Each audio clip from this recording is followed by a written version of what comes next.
Back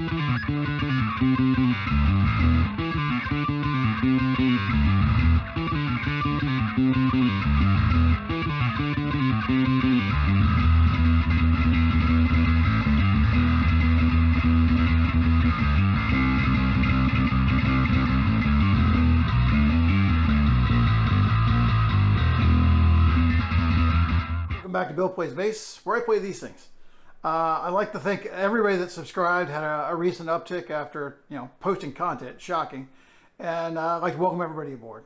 So this channel is all about the bass and related things, right?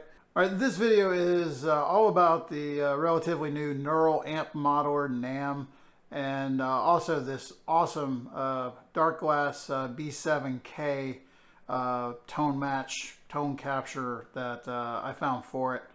So we'll be showing a little bit about the B7K, how cool that thing sounds, just this one patch, and then also show you what neural amp modeler is, what it does, and where to get it, and more importantly, or as importantly, where to get awesome patches like 2000. That sounds decent. So first, NAMM is not new, but it is getting a lot of popularity. So it's on version 0.72. It's still considered beta. There's a standalone version, which does not work on my computer. There is a VST plugin, which is what you've heard. You are hearing it through Reaper because my Cubase crashes the moment I load it. So this is a program by Stephen Atkinson. It is free. Is even better than free. It's open source. So other people can take what Steven has done and move it forward if they so like. It looks like he's now collaborating with several people, so that is awesome. So this is really huge, as always, in like the metal guitar crowd, because that seems to be where modeling reaches the most people. I don't know why. Because there are tons of great sounding amps, and there's even tons of great sounding metal amps that, without all the gain, still sound wonderful on guitar. There's not a ton of bass stuff out there. I think that's going to change because the amount of stuff that's out there in general has changed over the last week. I think it went from 1,200 on tonehunt.org. Hunt, H-U-N-T. I don't know what you thought I said. Tonehunt.org. Out there, you can find all the patches. You can also find information on how to install NAMM. I'm not going to go through that in this video. Before we go into the NAMM piece of it, what I want to do is just kind of show you this Darkglass thing again. Man, it's pretty nice distortion on the bass, but honestly, it sounds a lot like a guitar amp to me. But some of the things I've noticed are like the, I don't know, harmonics isn't the right word. But what's cool is like you can mute it and it sounds like really nice. Yeah, the dynamics, I guess. I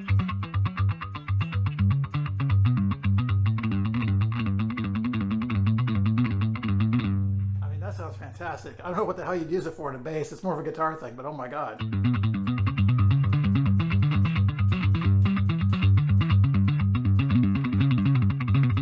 Like that. Again, for muting, like you can kind of do that whole substitute a second guitar thing with the bass.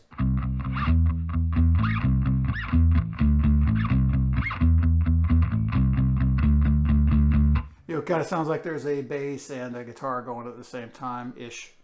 But I just love this distorted tone, which I'm not a distortion guy on bass, or I haven't been. Some of the best bass sounds ever out there are distorted, but it's all about the mix, right? It's all about the distortion with what everybody else is doing. It sounds like...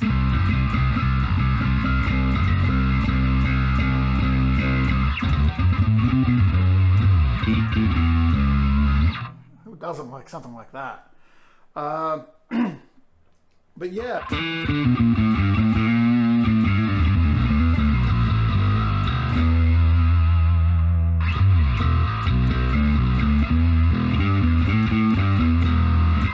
Yeah, for some reason this tone just makes me want to beat the shit out of the bass, but that's fine. It's a great sound. Full humbucker back here, we can go.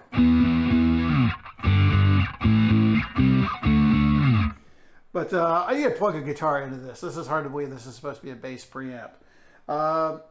So FYI, what you're actually hearing is I didn't like just the distortion on the bass as much as I did having some clean in. So you're actually hearing two tracks in Reaper, and one of them is an emulated through NAMM, an emulated Ampeg bass amp and an SVT cab is doing the clean part. So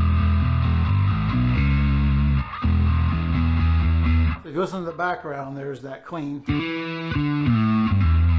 And I threw a compressor on that. And then the other channel is the Darkglass patch, which apparently is not just a Darkglass, but it's like a Darkglass through a power amp and a cab or something. It's supposed to have a cab on it. I threw another cab on it anyway because it sounded better in my opinion. But anyhow, I like it.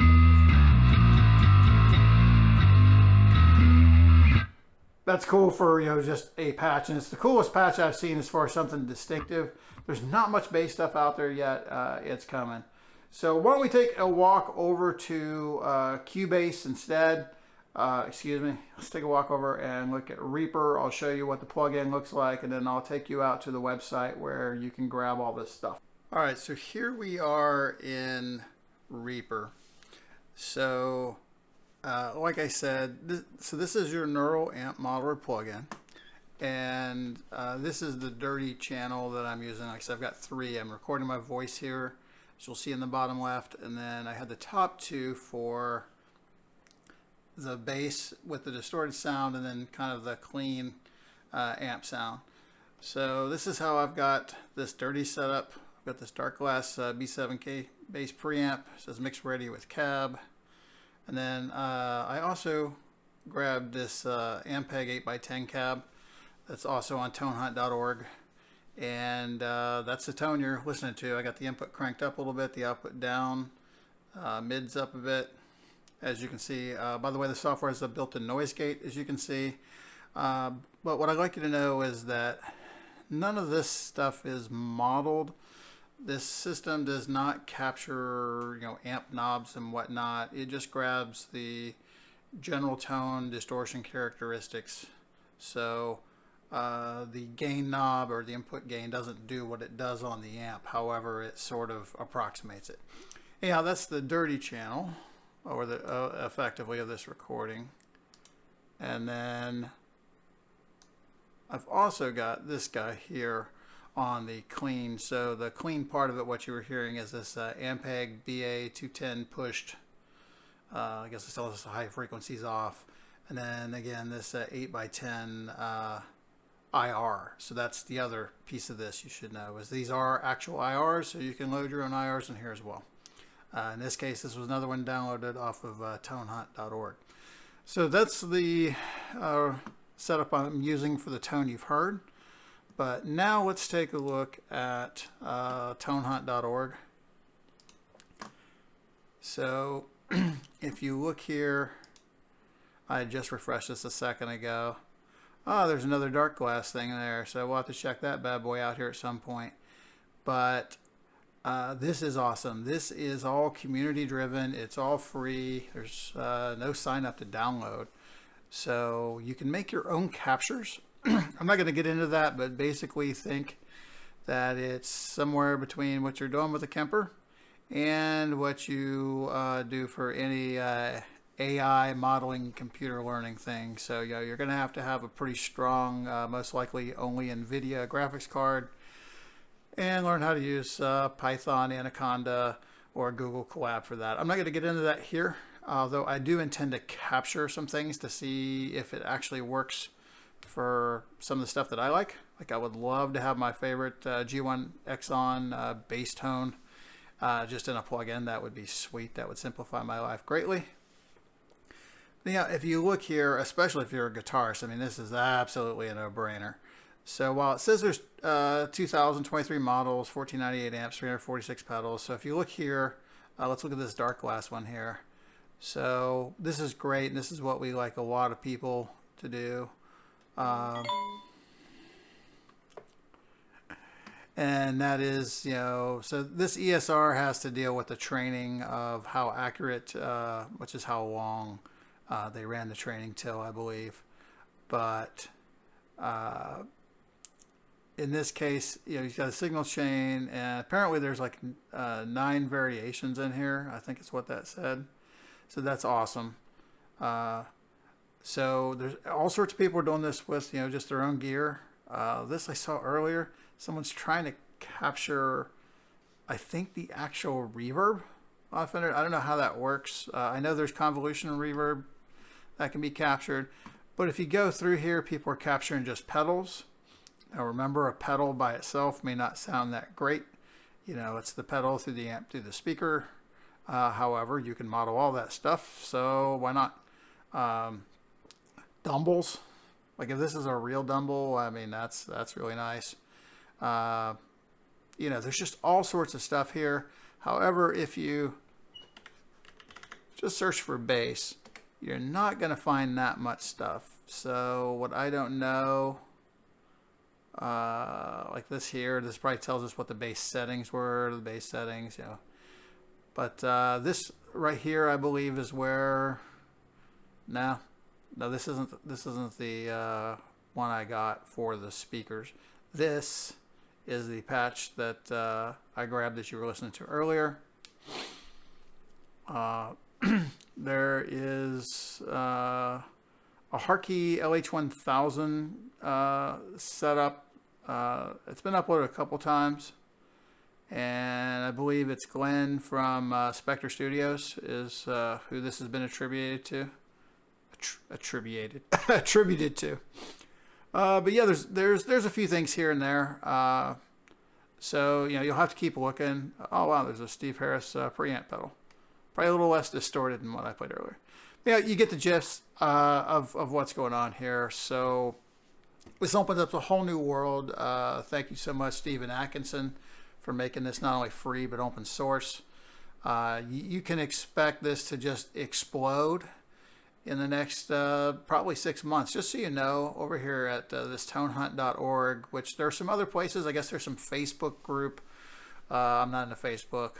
And then there's, I think, like neuroampmodeler.com or something, but the site is just crushed all the time. It hardly loads. This has been really stable. But last week there were 1,200 models. Now there's 2023, so this thing is just going to get bigger and bigger and bigger. So if you are into, if you're into recording it all, you're into using the DAW. And by the way, I've already seen at least one person get this plug-in running on a Raspberry Pi and build a pedal. So it's coming.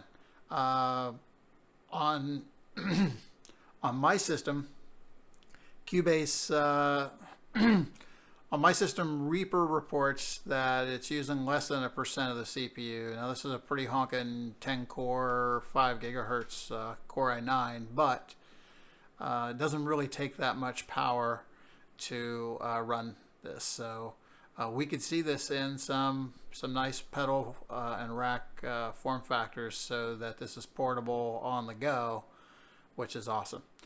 Anyhow, I've been rambling too much, so please go out there and take a look over here on tonehunt.org. You can grab the modeling plugin over here. And again, thanks, Stephen Atkinson. Great job. Keep it up. And I will see you guys in the next video.